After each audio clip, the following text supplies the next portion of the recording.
Here at AspiringFireOfficers.com, we believe that employee counseling is one of the most challenging phases of the promotional exam, and more importantly, of the job once you're promoted. Traditionally, fire officers are not good about managing disciplinary issues. This is very understandable, since we live and work together for extended periods of time. We trust our lives to each other. If you think about it, it is very difficult to discipline a firefighter in the early afternoon and a few hours later ask him or her to pass the salt at the dinner table. This familiarity with our employees makes it much more challenging than if we worked a regular 9-to-5 schedule.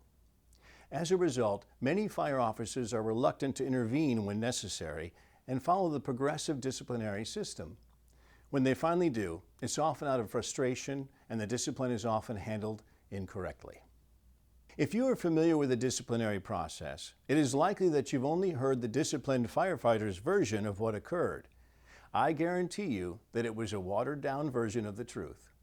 Since discipline is confidential, the fire officer does not have the opportunity to share their side of the process in response to a firefighter who is spreading falsehoods. In other words, the firefighter can share his or her version, but the fire officer does not have the chance to tell their side of the story to the rank and file. I can think of many situations where a firefighter sat at the kitchen table and lied or left out important details of what had transpired. I knew he was not telling the truth, and the firefighter knew it too, but since discipline is confidential, I could not set the record straight. Fast forward the clock. You are now studying for your promotional exam. You have an incomplete and quite possibly skewed view of the disciplinary system. This is why the employee counseling phase of the fire officer promotional exam is so challenging. In addition, the average promotional candidate does not have a slide carousel that he or she can draw upon to solve complex personnel issues.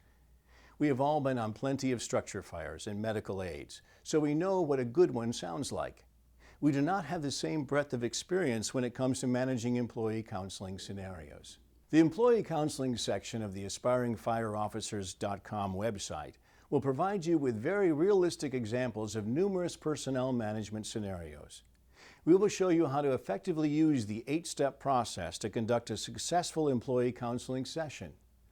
This algorithm is used successfully by fire officers throughout the country. It is intuitive and easy to learn, and I am certain that you will love it. In each of the employee counseling videos, the scene will begin with a written scenario that will be read to you as well as be presented on the screen. The scenario will provide an explanation of a situation that occurred.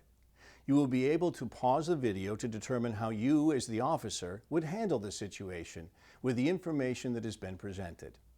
We encourage you to identify what, if any, policies have been broken and what corresponding discipline should be administered. Once you resume the video, you will see the firefighter enter the office and the counseling scenario will begin. Throughout this scenario, the fire officer will use the 8-step process to conduct the employee counseling session. You will notice that the firefighter is often very difficult to manage.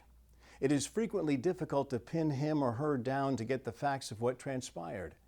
This is by design, as we wanted these employee counseling sessions to be difficult but realistic. On-screen graphics will help you identify which of the 8 steps the officer is currently operating in. After watching a few of these professional scenarios, you too will be able to effectively utilize the 8-step process for your employee counseling sessions.